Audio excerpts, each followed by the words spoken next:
Bonjour chers frères et sœurs. Il y a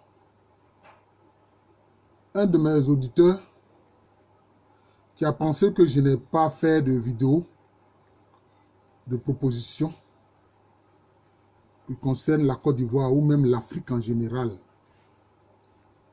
en vue de la bonne gouvernance. En fait, j'en ai fait. J'ai fait des vidéos sur ces questions-là. Mais je voudrais à présent faire une série de vidéos qui fait des propositions de bonne gouvernance concernant la Côte d'Ivoire, mais aussi qui pourraient s'appliquer à d'autres pays de l'Afrique. Voilà, c'est très important. Ce sont des propositions. Ceux qui verront la vidéo pourront aussi faire des propositions dans ce sens-là. Alors, donc cette série de vidéos, je vais l'intituler Côte d'Ivoire nouvelle. Acte 1, acte 2, etc. Voilà, c'est comme ça que je vais faire. Jusqu'à ce que je finisse cette série de vidéos-là. Alors, concernant la présidence, vous savez que depuis 1960, les différentes constitutions, nous en sommes à la 3e en Côte d'Ivoire, sont des copier-coller pratiquement de la constitution française de la 5e République. Mais nous ne sommes pas des Français. Il va falloir qu'on change les choses. Il va falloir qu'on adapte notre gouvernance à ce que nous sommes, c'est-à-dire des Africains. En Afrique, il y avait toujours des contre-pouvoirs. Mais les contre-pouvoirs n'étaient pas des contre-pouvoirs d'opposition. Ce n'était pas d'opposition. C'était des contre-pouvoirs d'harmonisation. Même quand on était dans un système royal, les chefs de province faisaient contrepoids. Le roi lui seul ne pouvait pas décider seul. Il décidait en communion avec les chefs de province. C'est comme ça. Alors, concernant donc d'abord la question des élections, surtout les conditions d'éligibilité.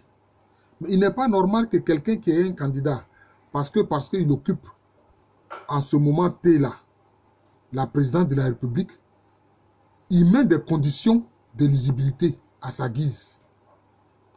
Non, là ne devrait pas en être ainsi. Les conditions d'éligibilité doivent être déjà dans la Constitution. Les conditions d'éligibilité doivent être fixées dans la Constitution. Et ça doit être inclusif. Le principe, c'est que ça doit être inclusif. C'est important. C'est important.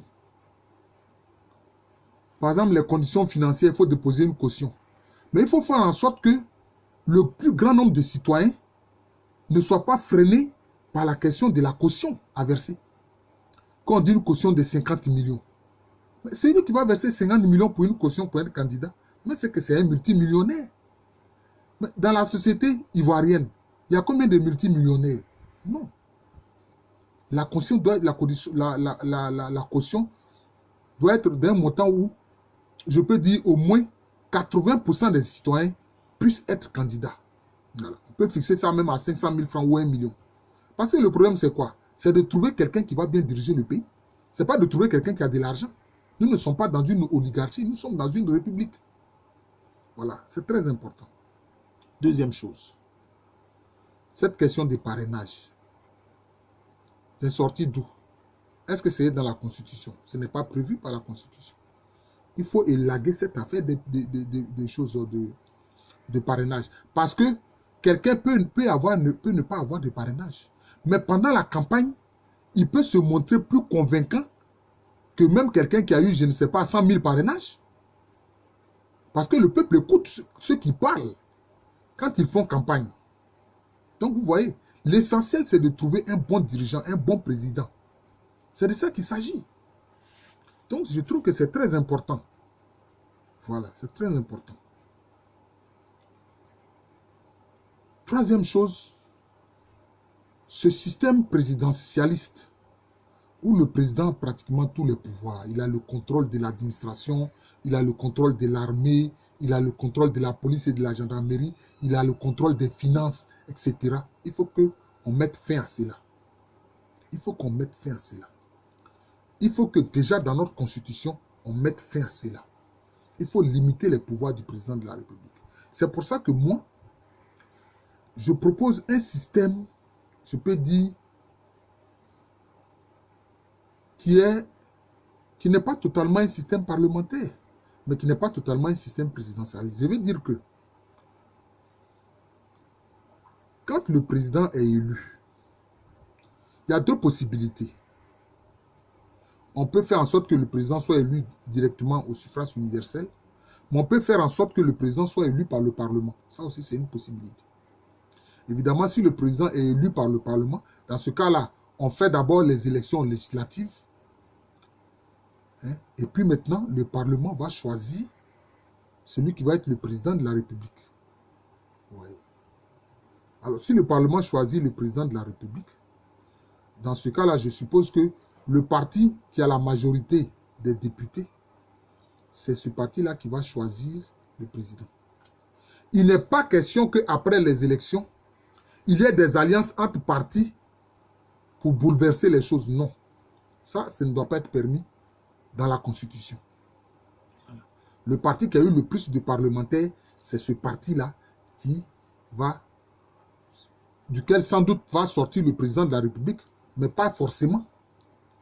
Et puis maintenant, le parti qui vient en deuxième position dans le nombre des députés, c'est ce parti-là qui va fournir le vice-président. Voilà. Moi, je n'aime pas la question de ticket présidentiel où le président est élu avec son colistier, etc. Non. Parce que là, les deux ont la même tête, ils sont du même parti. Non. Le vice-président va sortir du parti qui a eu, je peux dire, qui vient en deuxième position dans le nombre de députés. Et maintenant, je vais continuer de vous surprendre. Le troisième parti qui a eu aussi, qui vient en troisième position par rapport au nombre de parlementaires, c'est ce parti-là qui va fournir le Premier ministre. Mais il est bien entendu précisé dans la Constitution que ces trois institutions doivent travailler en harmonie. Le président, la vice-présidence et le Premier ministre. S'il y a un problème, le Conseil constitutionnel et la Cour suprême vont arbitrer. Le Conseil constitutionnel et la Cour suprême vont arbitrer. C'est pour ça que les membres de la Cour suprême ne seront pas désignés par le président. Parce qu'il y a comme une histoire où on dit non, le président propose quelqu'un, le président de l'Assemblée nationale propose quelqu'un, etc. Et finalement, c'est toujours des gens du même parti qui choisissent des gens. Donc si c'est des gens du même parti qui choisissent le président du Conseil constitutionnel ou bien le président de la Cour suprême, mais le tour est joué. Non, ça ne doit pas être comme ça. Moi, à mon avis, il doit y avoir un collège de tous les magistrats de la République. Un collège. Tous les magistrats de la République forment un collège. Et c'est eux qui se réunissent pour désigner le président de la Cour suprême et les membres de la Cour suprême. C'est eux qui se réunissent pour désigner le président du Conseil constitutionnel et les membres du Conseil constitutionnel, en eux-mêmes leur sein. Et quand ils sont désignés, alors le président ne fait qu'entériner. Il prend un décret pour entériner. C'est tout. Mais il n'a pas d'autorité sur eux. La même chose pour notamment les procureurs de République. Les procureurs de la République. Ce sont les magistrats qui eux-mêmes proposent les procureurs de République. Voilà. Et cela est entériné. Mais, je dis bien, pour le choix des membres du Conseil constitutionnel, pour le choix des membres de la Cour suprême, pour le choix des membres des procureurs, chaque personne proposée va passer devant une cour, plutôt devant une commission d'éthique et de bonne moralité désignés par le Parlement. Ce sont des parlementaires qui vont faire partie d'une commission d'éthique et de bonne moralité. Et c'est eux qui vont examiner la vie de ces personnes-là qui vont occuper ces hautes fonctions. Je trouve que c'est très important. C'est très important. Et quand ces personnes sont donc retenues pour être, bon, si c'est 9 personnes à la Cour suprême, 9 personnes au Conseil constitutionnel, etc., ben, ils sont inamovibles pendant 5 ans. Puisque la présidence de la République, le président a un mandat de 5 ans. Avec les autres, les vice-présidents et autres, un mandat de 5 ans. Donc, c'est comme ça. Puisque chaque 5 ans, on refait les élections présidentielles, législatives, municipales, etc. C'est comme ça. C'est comme ça. Donc, ceux-là vont passer devant une commission d'éthique et de bonne moralité. Voilà, c'est comme ça. Et quand ils sont retenus, bon, ils vont exercer leurs fonctions tranquillement. Voilà, c'est comme ça, c'est important. Et ils sont inamovibles pendant 5 ans. Je trouve que c'est très important. Voilà. Donc, c'est comme ça. Et puis, même quand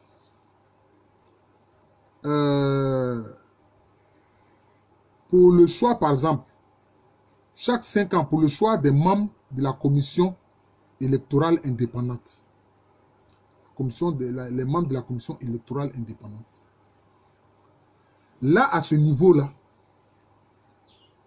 on va voir des membres de la société civile. Les membres de la société civile et des différents corps sociaux, que ce soit au sein du corps des enseignants, au sein du corps des entrepreneurs, au sein du corps, je veux dire moi, des rois et chefs traditionnels, etc. C'est eux qui vont proposer des personnes qui sont apolitiques pour être membres de la commission électorale indépendante. C'est comme ça. Pour être membre de la commission électorale indépendante. Et puis maintenant, quand ils font des propositions, bon, ceux-là, on examine leur moralité et leur bonne éthique. Éthique et bonne moralité. En ce moment-là, bon, durant cette période-là, bon, ils vont faire partie, ils vont être membres de la commission électorale indépendante. Maintenant, pour que les élections se déroulent d'une bonne façon, moi, je propose que il n'y ait pas de conditions qui sont en fait des façons de freiner l'information. Je m'explique. Mais tu veux créer une télévision privée ou une radio privée, on te dit qu'il faut déposer une caution d'1 milliard. Mais pourquoi? Mais une télévision, une radio, c'est une entreprise comme une autre. Pourquoi est-ce que déposer une caution d'1 milliard? Mais parce que le gouvernement veut contrôler l'information. Oh non! Le droit à l'information est reconnu dans la Constitution. Donc, on ne doit pas mettre des obstacles pour freiner cela. On ne doit verser aucune caution spéciale pour créer son entreprise. On crée son entreprise et puis on paye ses impôts. Point barre, c'est tout. Et il faut beaucoup d'entreprises d'information, de radio, de télévision qui font l'information. Toutes les radios et toutes les télévisions qui veulent faire de l'information auront le droit de faire de l'information. Pourquoi est-ce que le gouvernement s'érige le droit de faire que ce soit seulement la RTI qui fasse l'information? Pourquoi? Mais aujourd'hui, eux-mêmes, ils se sont rendus compte qu'ils sont supplantés par les réseaux sociaux. Parce qu'ils ne sont que pour la plupart des turiféraires, qui ne font que dire ce que le gouvernement veut. Et ça concerne les différents gouvernements qui se sont succédés. C'est comme ça. Pas forcément celui qui est là, mais tous les autres, ils ont agi de la même façon. Et ça, c'est pas normal. Et donc, il faut que, au moment des élections, que ce soit les élections présidentielles, les élections législatives, les municipales, les sénatoriales et tout ce que vous voulez, que la loi prévoit qu'il y ait au moins, je dis bien au moins, 5 radios privée ou télévision privée qui soit dans les bureaux de vote. Je dis bien au moins. Tout au plus, ça dépend. Au moins.